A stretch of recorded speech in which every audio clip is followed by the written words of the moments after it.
Baik, anak-anakku semuanya, selamat berjumpa kembali dalam kegiatan pembelajaran PJJ ini. Salam sejahtera dan semoga dalam keadaan sehat walafiat selalu dan selalu menjaga protokol kesehatan.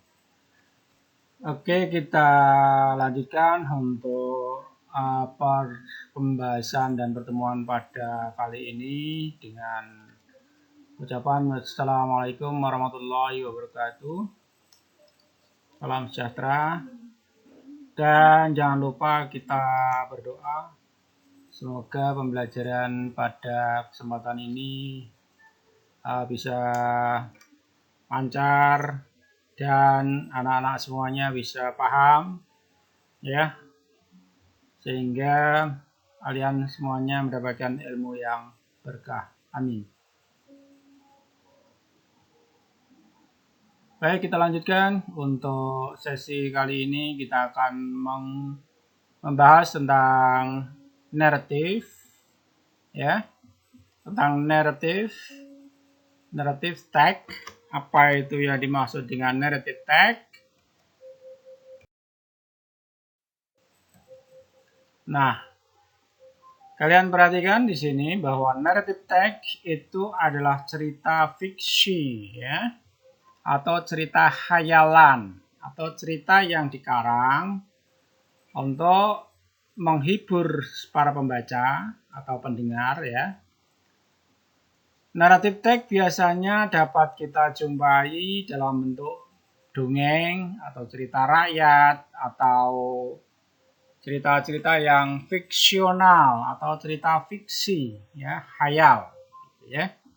Jadi kalau kalian mendengar naratif tag berarti itu adalah cerita yang fiksi atau khayalan belaka. Nah, tujuannya untuk apa, anak-anak? Ya, what is the purpose of the tag narrative? Ya, tujuannya adalah sudah disebutkan di atas bahwa tujuan dari narrative tag itu untuk menghibur, ya, untuk menghibur para pembaca atau pendengar dalam suatu cerita dengan kejadian yang saling berurutan dan mengarah ke dalam suatu klimaks dan akhirnya bisa menemukan penyelesaiannya atau penjelasan yang dilakukan oleh para tokoh-tokoh yang ada di dalam cerita tersebut. Itu introduction-nya atau pengertiannya di dalam kegiatan pada kali ini. Baik anak-anak, kita lanjutkan. Tata bahasanya apa? Ya, tata bahasa atau yang disebut dengan grammar atau tata bahasa di dalam naratif tag itu yang perlu kalian perhatikan adalah dalam menyusun kalimat atau membuat paragraf kalian harus tahu, yaitu cara menggunakan tata bahasanya atau grammarnya, yaitu menggunakan kalimat dalam bentuk lampau atau past, ya. Karena cerita ini merupakan cerita karangan atau fiksi. Bentuk tensesnya bisa menggunakan past perfect atau past continuous atau past perfect continuous tense atau bisa saja past future, ya. Past future continuous tense.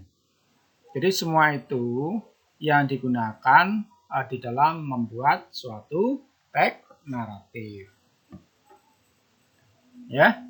Semua aturan-aturan ini tidak harus dijadikan sebagai acuan karena tenses itu mengacu kepada kondisi dan situasi kalimat yang kalian buat nanti. Ya. Jadi sesuai dengan situasi yang ada, maka kalian menggunakan tenses yang mana, ya. Past perfect atau past tense atau past continuous itu tergantung situasinya, ya. Ini tentang grammar yang kita gunakan, ya. Baik anak-anak, kita lanjutkan. Generic structure-nya of the narrative tag, ya. Ini secara runtun, secara berurutan, maka susunannya di dalam membuat narrative text itu adalah seperti ini. Ya, the first, apa yang perlu kalian perhatikan? Yang pertama adalah orientation. Ya, orientation. Apa itu orientasi? Bagian orientation itu isinya adalah tentang pengenalan, ya, introduction para tokoh-tokoh yang ada di dalam cerita tersebut. Kemudian apalagi latar belakang, tempat, dan waktu yang akan diceritakan. Yaitu meliputi siapa, who, apa, what, ya, kapan, when, dan di mana, where.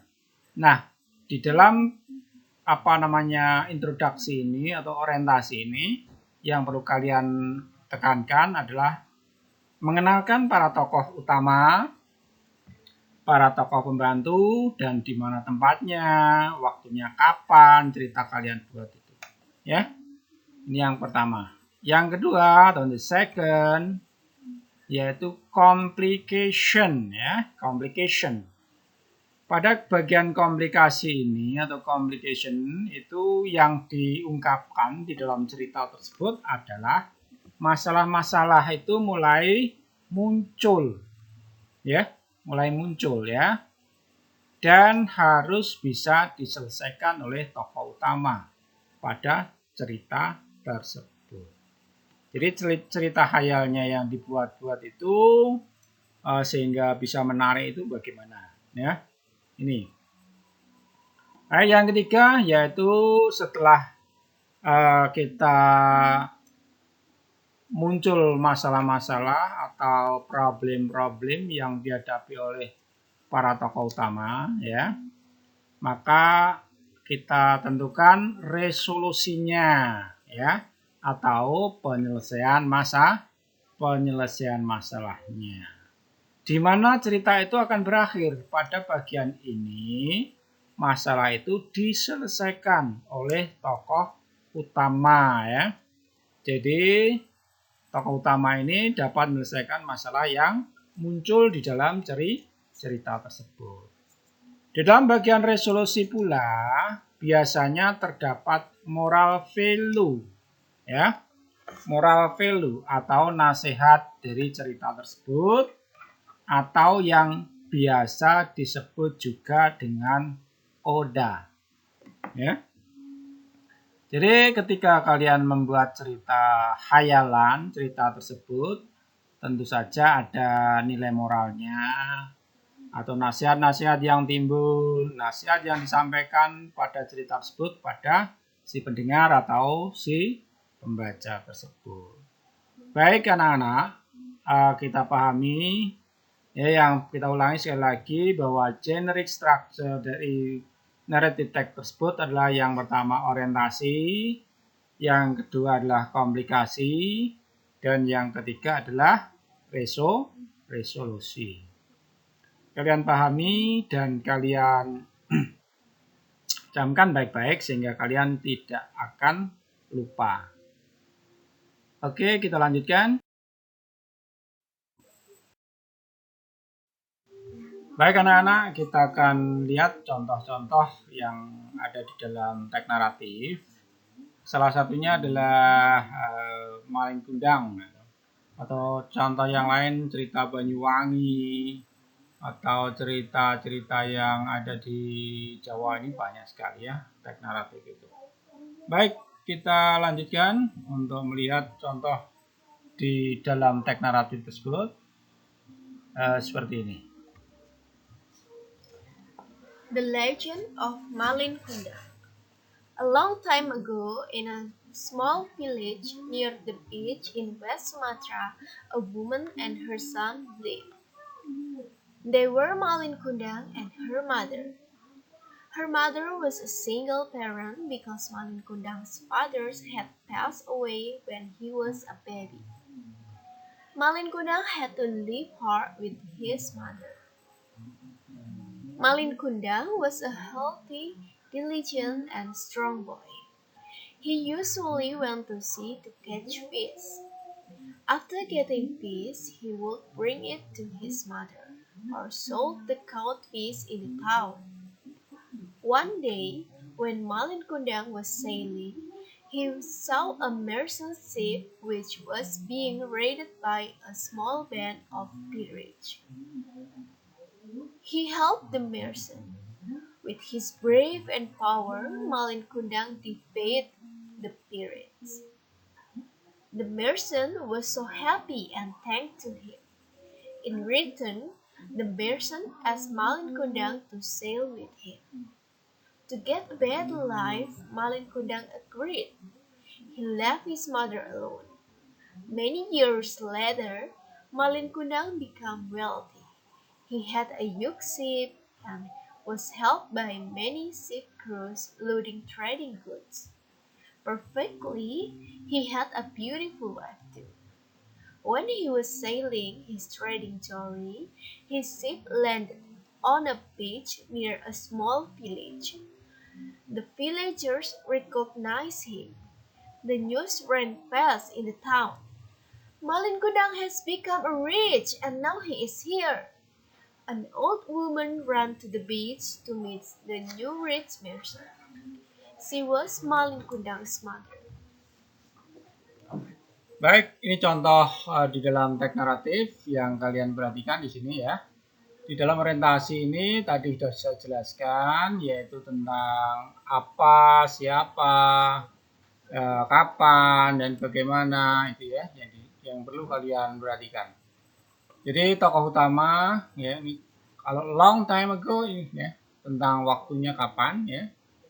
Kemudian di mana tempatnya ya, ini tempat yang kita perlu penjelasan ya, yang dijelaskan pada si pembaca atau pendengar. Kemudian tokoh-tokoh utamanya yaitu woman and her son. Siapa itu? Yaitu Malin Kundang dan ibunya di sini. Ini tokoh utama yang dijelaskan di dalam orientasi atau pengenalan tokoh tadi. Kemudian event di dalam contoh ini kalian baca, yaitu Malin Kundang saat itu dijelaskan adalah seorang anak yang sangat cerdas, kuat ya, dan akhirnya sukses dalam kegiatan perdagangan ya. Namun akhirnya bagaimana nanti setelah itu di ending cerita ini bisa kalian perhatikan ya. Ini yang perlu diperhatikan di dalam membuat teks naratif.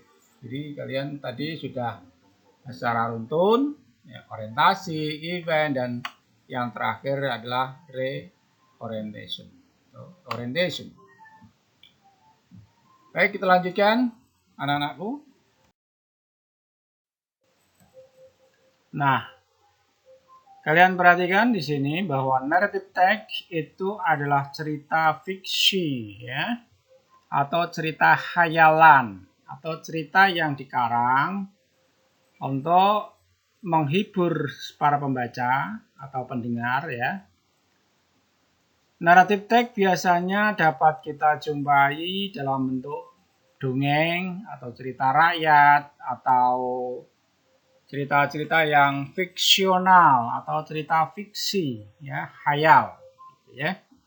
Jadi kalau kalian mendengar naratif teks berarti itu adalah cerita yang fiksi atau khayalan belaka. Nah, tujuannya untuk apa anak-anak?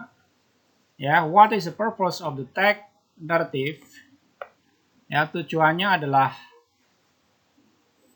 sudah disebutkan di atas bahwa tujuan dari naratif text itu untuk menghibur ya, untuk menghibur para pembaca atau pendengar dalam suatu cerita dengan kejadian yang saling berurutan dan mengarah ke dalam suatu klimaks dan akhirnya bisa menemukan penyelesaiannya atau penjelasan yang dilakukan oleh para tokoh-tokoh yang ada di dalam cerita tersebut. Itu introduction-nya atau pengertiannya di dalam kegiatan pada kali ini. Baik anak-anak, kita lanjutkan.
Kembali sehingga kita bisa bertemu ya.